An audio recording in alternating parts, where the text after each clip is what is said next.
지금 이 시대는 가르침을 거부하는 시대라고들 얘기를 합니다. 요즘은 누가 누구를 가르치려고 하면 그 사람을 꼰대라고 부르기 시작합니다. 그 꼰대로 한번 규정이 되어지면요, 무슨 말을 해도 듣지를 않으려고 합니다. 이건 비단 젊은 세대들에게만 해당하는 얘기는 아닌 것 같습니다. 젊은 세대뿐만이 아니라 전 세대가 누군가 누구에게 가르치는 것을 굉장히 거부하고 불편해합니다. 그 가르침에 대해서 귀를 열려고 하지 않는 그런 시대에 우리가 살고 있다라는 것이죠. 이런 시대는 우리 성도들에게 굉장히 당황스럽고 곤란한 시대입니다. 왜냐하면 성도는요, 전하고 가르쳐야 될 사명이 있는 사람들이거든요. 하나님의 말씀을 전하고 그 말씀을 가르쳐 줘야 되는데 가르침 자체를 싫어하고 안 들으려고 하니까 참으로 난감한 시대에 우리가 서게 되어졌다라는 얘기죠. 오늘 우리는 이런 시대 가운데에서 예수 그리스도의 가르치심을 한번 바라보고자 합니다. 그리고 그 가르치심을 닮아가며 그 은혜와 능력들을 한번 공유하기를 도전하고자 합니다. 오늘 말씀에 그런 부분이 적혀져 있습니다. 예수님께서 말씀을 하셨는데 마치셨을 때 어떤 일들이 벌어졌느냐 하면 무리들이 그의 가르치심에 놀랐다는 겁니다. 그 가르치시는 것이 권위 있는 자와 같고 그 전에 그들을 가르쳤던 서기관들과 같지 않았다라는 그러한 말씀이 적혀져 있습니다. 예수님의 지금 이 말씀은요, 그 권위는 말씀 그 자체에서 나온 겁니다. 예수님이 어떤 그 능력, 어떤 후광, 또 여러 가지 어떤 이력을 근거로 사람들이 저 사람 들을 만하다, 저 사람 건 들어야 돼, 안 들으면 혼나, 그런 다른 주변에 영향이 있었던 게 아니라 오롯이 예수님의 말씀만을 들었을 때 그들이 감동을 받고 그 이전의 가르침과 다르다는 깨달음을 가졌다라는 얘기죠. 오늘 우리는 그 예수님의 가르치심한 말씀을 바라보면서 그 가르치심의 특징, 우리가 도전하고 본받아야 될 그 요소들을 한번 찾아보고자 합니다. 오늘 여러 가르치심이 있지만 오늘 말씀에 해당하는 예수님의 가르치심은 마태복음 5장에서부터 시작을 합니다. 우리가 잘 아는 산상수훈이라고 얘기하는 그 말씀이지요. 4절부터 이렇게 그 배경이 적혀져 있습니다. 예수님이 갈릴리를 두루 다니시면서 가르치시고 전파하시고 병자를 고치시니까 소문이 그 북쪽 수야 땅까지 퍼지게 됩니다. 그래서 온갖 병 걸린 사람들, 아픈 사람들, 고통 가운데 있는 사람들, 간절한 사람들이 예수님에게로 나오게 됩니다. 그래서 4장 25절에 보면 갈릴리와 데가볼리와 예루살렘과 유대와 요단강 건너편에서 수많은 무리가 예수님을 따랐다. 예수님이 그 무리를 보시고 산에 올라가 앉으셨다는 거죠. 그리고 입을 열어 가르치셨다. 그 가르치심이 산상 수훈의 말씀이 되어진다는 거죠. 그 첫 번째 가르치심이 뭐냐면 심령이 가난한 자는 복이 있나니 천국이 그들의 것임이요 라는 말씀입니다. 우리가 잘 아는 팔복이라는 말씀이 제일 첫 번째로 그들에게 선포되고 가르쳐주고 있습니다. 우리는 이제 팔복의 말씀을 들으면 우리는 이렇게 이해를 하죠. 이렇게 해야 복을 받는 거구나. 심령이 가난해야 되겠구나. 애통해야 하겠구나. 온유해야 되겠구나. 그래서 복을 받아야겠구나. 우리는 이 말씀이 이렇게 이제 다가올 때가 있습니다. 그런데 그건 우리가 들으면 그런데요. 이 시대에 예수님이 이들에게 말씀하시고 싶은 그 중심은 우리가 생각한 것과는 살짝 방향이 다르다는 거죠. 왜냐하면 아까도 말씀을 드렸지만 지금 예수님이 가르치시려는 많은 사람들 앞에서 처음으로 하시는 말씀, 심령이 가난한 자는 복이 있다 라는 말씀을 듣는 그 사람들의 삶의 자리가 어떠했는가라는 얘기죠. 아까도 말씀을 드렸지만 지금 들판에서 예수님이 말씀을 전하시는 거예요. 먼 곳에서부터 예수님의 소문을 듣고 찾아온 거예요. 그 사람들이 문제가 없고 속편한 사람들이 거기 왔겠습니까? 아니 문제가 없는데 예수님이 병자를 고친다, 말한다 관심이나 있겠습니까? 아무 문제가 없는데 자기네들 놀 거 많은데. 그런데 먼 곳에서부터 예수님을 찾아왔다. 그만큼 그들은 간절했다는 거죠. 그만큼 그들에겐 방법이 없었다는 얘기예요. 삶의 가장자리로 내몰렸던 많은 사람들, 그 사람들이 예수님에게로 다가온 것입니다. 그들에게 예수님이 처음으로 얘기하시는 거예요.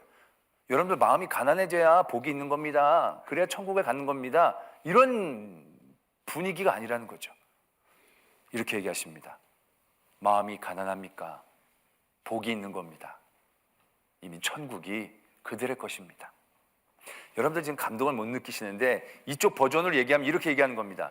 여러분 지금 지갑에 돈 있으십니까? 복이 있는 겁니다. 하나님이 주신 거고요. 그 천국 가진 증표입니다. 기분이 어떠세요? 편안하시고 좋죠? 뭘 하라는 얘기가 아니잖아요. 돈만 있으면 되는 건데 이미 있는 거니까 얼마나 마음의 위로가 돼요.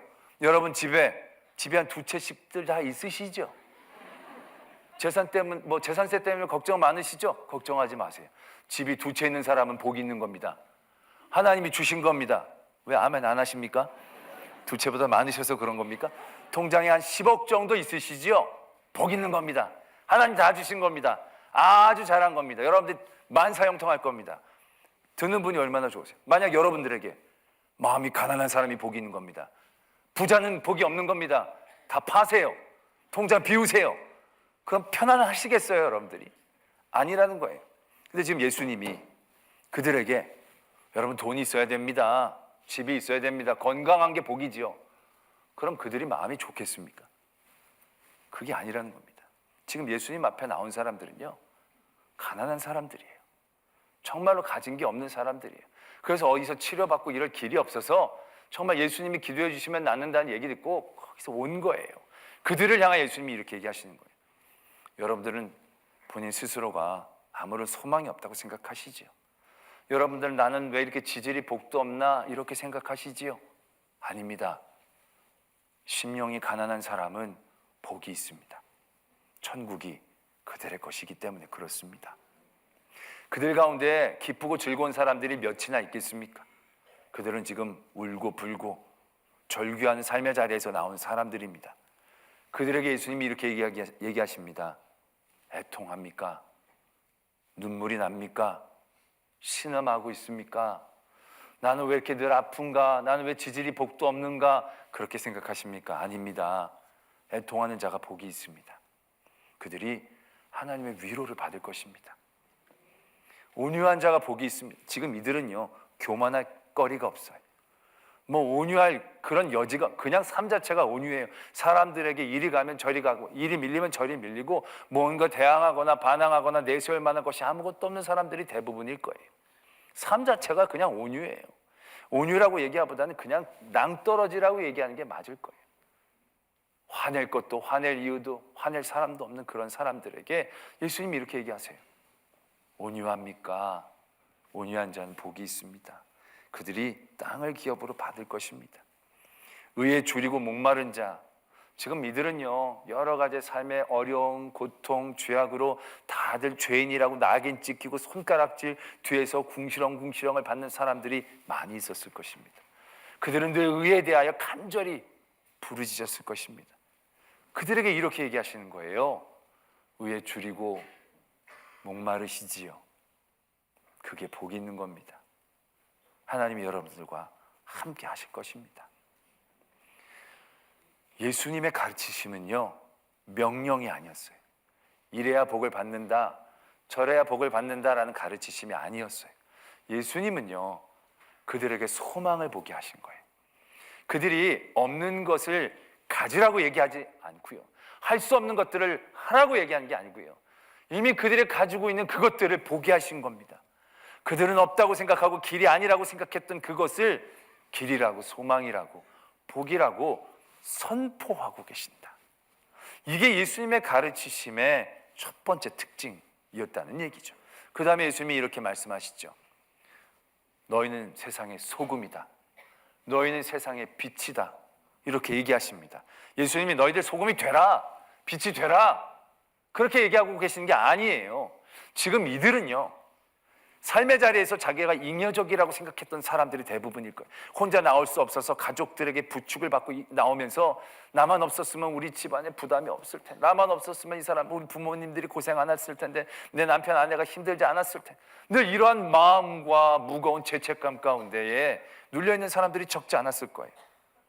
이런 사람들에게 뭐 사회적으로 일을 하고 역할을 한다는 건 꿈도 꾸지 못할 일이에요. 나는 다른 사람을 위해 할 수 있는 건 아무것도 없어요. 나는 지금 내 몸 하나 간수하기도 어려운데, 하루하루 살아나가는 것도 어려운데 내가 뭐가 되겠습니까? 근데 그들에게 이렇게 얘기하시는 거예요. 너희는 소금이야. 너희는 빛이야. 등경 밑에 숨지 마. 너희들이 빛이 없다고 생각하지 마. 너희들은 빛이야. 너희들은 소금이야. 소금이 맛을 잃으면 안 되잖아. 소금이 맛을 잃는 방법이 특별히 뭐가 있겠습니까? 그들이 소금이 아니라고 생각하는 그 자리겠죠. 근데 그들에게 선포하시는 거예요. 선언하시는 거예요. 너희는 소금이야. 너희는 복이야. 이렇게 말씀하고 계시는 거죠. 다음에 이렇게 말씀을 하십니다. 나는 율법을 폐하러 온 게 아니라 율법을 완성시키러 왔다는 거예요. 지금 예수님 앞에 앉아있는 사람들은요, 율법하고 그렇게 관계가 많은 사람들 아닐 거예요. 율법이 뭐예요? 자기 삶조차도 지금 지켜나가는 게 어려운데요. 대가볼리 북쪽에서 이방인들도 많이 있는데요. 그들에게 율법을 잘 지켜라. 그럼 그냥 살지 말라는 얘기랑 비슷한 거예요. 그런데 예수님이 이렇게 얘기를 하시는 거예요. 내가 율법을 폐하러 온 게 아니고 완성하고자 했다는 거죠. 여러분, 율법이 갖고 있는 복이 뭔지 아십니까? 십계명은 누가 받았습니까? 이스라엘 백성이 받았습니다. 하나님이 계명을, 율법을 사랑하지 않는 자에게 주시는 게 아니죠. 택하지 않은 백성에게 율법을 주시는 게 아닙니다. 율법은 대단히 짐스럽고 부담스러울 것 같지만 율법을 주셨다는 자체가 갖고 있는 복된 내용이 있는 겁니다. 그게 바로 뭡니까? 내가 너를 택했다는 얘기거든요. 내가 너를 잘 되게 하겠다는 얘기거든요. 내가 너로 사랑하겠다는 얘기거든요. 내가 너에게 복이 되게 하겠다라는 얘기거든요. 몇 가지나 더 해야 복이, 네 번째야. 아멘. 그게 율법이 갖고 있는 복의 내용이거든요. 예수님이 그걸 지금 선포하시는 거예요. 율법 부담스럽게 여기지 마. 율법을 피하려고 하지 마. 율법이 있는 그 복을 봐. 너희들은 여전히 율법이 있다는 것은 하나님이 너희를 붙잡고 계시는 거야. 너희와 함께 하시는 거야. 예수님의 가르치시면 이거 해라 저거 해라, 뭔가 교훈을 주고 뭔가 명령을 하는 것이 아니라는 얘기예요. 선언하고 선포하는 거죠. 그 다음에 예수님의 말씀이, 가르치심이 이렇게 이어집니다. 뭐뭐 하지 말라는 얘기를 쭉 적고 계세요. 노하지 말라, 간음하지 말라, 맹세하지 말라, 악한 자와 대적하지 말라. 이제 이런 말씀을 주시는 거죠. 어떻게 보면 이건 진짜 가르치심인 것 같죠. 근데 똑같은 내용이긴 하지만 틀이 완전히 다르다는 것을 우리는 아셔야 합니다. 지금 우리는 노하지 말라. 왜 노하지 말아야 돼요? 노하는 건 자기 손해니까. 착하고 선하게 살아야지. 간음하지 말아야 돼. 왜? 간음한 건 죄니까, 나쁘니까, 정욕된 거니까 사람들에게 지탄받고 안 되지. 왜 맹세하지 말아야 돼? 사람이 제대로 지킬 수도 없는 것 가볍게 그럽니까? 자기 진중하게 할 수 있는 것 하고 안 하면 안 한다고 얘기하면 되죠. 그런데 악한 자를 악한 자로 대하지 말라고 할 때 이렇게 얘기하시는 부분이 나오죠. 어떤 사람이 자기에게 오른뺨을 때린 거예요. 그러면 우리가 생각하는 틀로는요, 오른뺨을 맞았다? 참자. 견디고 참자. 내가 참으면 이긴다. 이게 우리가 생각하는 틀이에요. 근데 예수님은 어떻게까지 얘기하십니까? 오른뺨을 맞았는데 왼뺨을 돌려대라는 거예요. 왜요? 한 번 맞으면 됐지 왜 또 굳이 두 번을 맞으라는 거죠? 이건 뭔가 도덕적인 것 이상의 의미를 갖고 있다는 얘기죠. 우리는 예수님의 가르치심을 윤리적으로 바라볼 때가 많아요. 근데 윤리를 얘기하는 게 아니라 이거는 원리를 얘기하시는 거예요. 어떤 틀을 갖고 있느냐? 노하지 말아야 돼요. 왜? 화내면 손해가 아니에요. 뭐라고 적고 계시냐면 그 이웃에게 뭐라고 얘기하는 자는 지옥불에 들어간다는 거예요. 지옥불에 들어간다고. 간음하는 자에게 간음하면 욕먹고 비난받는다가 아니라 눈을 빼버려라, 정욕된 걸 잘라버려라, 그걸 없이 천국에 가는 게 낫지 다 갖고 그런 마음을 가지고 지옥불에 떨어지는 게 좋겠냐. 기준이 완전히 달라지는 거예요. 도덕적 얘기를 하는 게 아니에요. 이거는 사느냐 죽느냐 얘기를 하는 거예요. 맹세하지 말아라, 지키지도 못할 걸 왜 하느냐, 이 종류가 아니에요. 그건 악한 것에서 나온다는 거예요. 악에게 나온다는 거예요. 네가 오른편을 맞으면 참아라, 이건 도덕이에요. 오른편을 맞아라, 그럼 왼편도 내놔라, 이거는 살아나라, 이런 얘기 아니에요. 죽지 말아라는 얘기예요. 생명의 길로 가라라는 얘기예요. 우리가 쉽게 얘기하자면 배를 싸게 타는 법, 배를 편하게 타는 법, 좋은 배를 골라 타는 법, 예수님이 그러한 삶의 어떤 것들을 가르쳐 주시는 게 아니에요. 배가 기울었을 때 살아나는 법, 매뉴얼을 얘기하고 계신다는 얘기예요. 지금 세상이 그냥 이 세상을 잘 살아가는데, 편하게 살아가는데, 좋게 살아가는데 그런 세상이 아니라는 거예요. 이 배는 이미 기울고 있는 거예요. 심판의 때를 향하여 가고 있는 거예요. 그럴 때 어떻게 우리가 살아남아야 되는지 그걸 얘기하고 계시는 거예요. 노하지 말라라는 걸요, 우리는 이러한 걸로 들어야 되는 거예요. 노하지 말라는 게 세상을 착하고 선하게 사는 얘기를 듣는 게 아니라 노하지 말라는 것이 살아남는 길이다라는 것으로 들어야 한다는 거예요. 간음하지 말라는 것이 착하고 선하게 사는 얘기라는 게 아니에요. 이 땅 가운데서 심판의 날에 죽지 않은 매뉴얼이라는 얘기죠. 우리가 맹세를 막 남발하면서 이 땅 가운데서 내가 뭘 할 수 있는 것처럼 그러지 말라는 거예요. 매뉴얼대로 움직이라는 거예요. 악한 사람에게 악으로 대하지 말라는 거예요. 네가 오른뺨을 맞았냐? 그러면 왼뺨을 돌려대라는 거예요. 왜? 그 악함 가운데서 참는 것이 능사가 아니라 그 안에서 더 적극적으로 내가 살아남기 위해서 몸부림치는 그러한 도전과 모습들을 우리가 가져야 한다 라는 매뉴얼로, 원칙으로 예수님은 우리에게 가르치시는 거예요. 단순히 좀 더 착하게, 좀 더 선하게, 올바르게 사는 게 아니에요. 살아남기 위한 이야기들을 예수님이 해주신 걸로, 그러한 마음으로 우리에게 해주셨다는 사실들을 분명히 아셔야 한다는 거죠. 그 다음에 예수님의 말씀이 어떻게, 가르치심이 어떻게 이어지느냐 하면, 구제하는데 그냥 구제하라라고 얘기하지 않고요, 구제를 은밀하게 하라라고 말씀하십니다. 금식해라라고 얘기하시는 게 아니라 외식함으로 금식하지 말아라 얘기하십니다. 또 기도할 때도 기도해라 이렇게 얘기하시는 게 아니라 중언부언 기도하지 말아라 이렇게 기도하시는 거죠. 애쓰고 힘써서 쌓아라 이렇게 얘기하시는 게 아니라 하늘에 그 일들을 쌓아라 라고 얘기하고 계신다는 겁니다. 예수님의 가르치심은 우리에게 무엇을 하라라고 요구하지 않으십니다. 무엇을 하는지는 솔직히 예수님에게는 그렇게 중요하지 않을 수 있습니다. 세상은 이거 해라 저거 해라 그것이 중요하죠. 왜? 결과로도 나타나니까. 근데 예수님은 그걸 원하고 그걸 바라고 가르치신 게 아니에요. 그 모든 일들을 해나갈 때 어떻게 우리가 해야 하는지, what이 아니라 how로 우리에게 말씀하고 계시는 거예요. 구제를 하는데 사람들에게 나타내지 말고 하나님이 보실 수 있게 하나님에게 하듯이 하는 거. 기도를 하는데 사람들 앞에 나 기도 많이 해, 기도 열심히 해, 기도 잘해, 중요하지 않다는 거예요. 하나님이 들으시게. 그 how에 대하여 예수님 우리에게 가르쳐주고 계시는 거죠. 금식하는 것도 사람들에게 나 금식해 경건해 이게 아니라 기름 바르고 안 하는 사람처럼, 그러나 하나님 앞에 애통하는 마음으로 그렇게 금식하라라고 말씀하고 계신다라는 것이죠. 우리들은 어떻습니까? 우리들은 늘 뭐 해라 우리 누구에게 가르칠 때 눈에 보이는 그것을 얘기하잖아요. 근데 그 못하는 건 나는 잘하는데 그 사람이 못한 것일 때가 많아요. 그거 못하면 대단히 우리는 그 사람들을 핀잔주고 정죄하고 평가하고 판단할 때가 많은 거죠. 근데 예수님은 그 무엇에 대해서 얘기하지를 않으세요.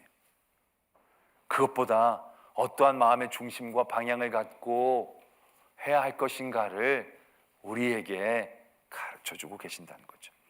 그리고 나서 7장에 갑자기 비판하지 말라는 말씀을 또 해주세요.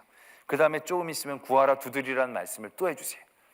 어떻게 보면 이 7장에서 하시는 말씀은 이 이전에 예수님이 가르쳤던 모든 가르침에 대한 요약본, 우리가 더 잘 이해할 수 있는 이해본이라고 생각할 수 있겠습니다. 왜냐하면 우리는 늘 교훈을 가르치고 명령하고 윤리를 가르치고 왓에 대해서 얘기합니다. 그러다 보면 늘 우리 안에서 옳고 그름으로 늘 매이게 될 때가 많아요.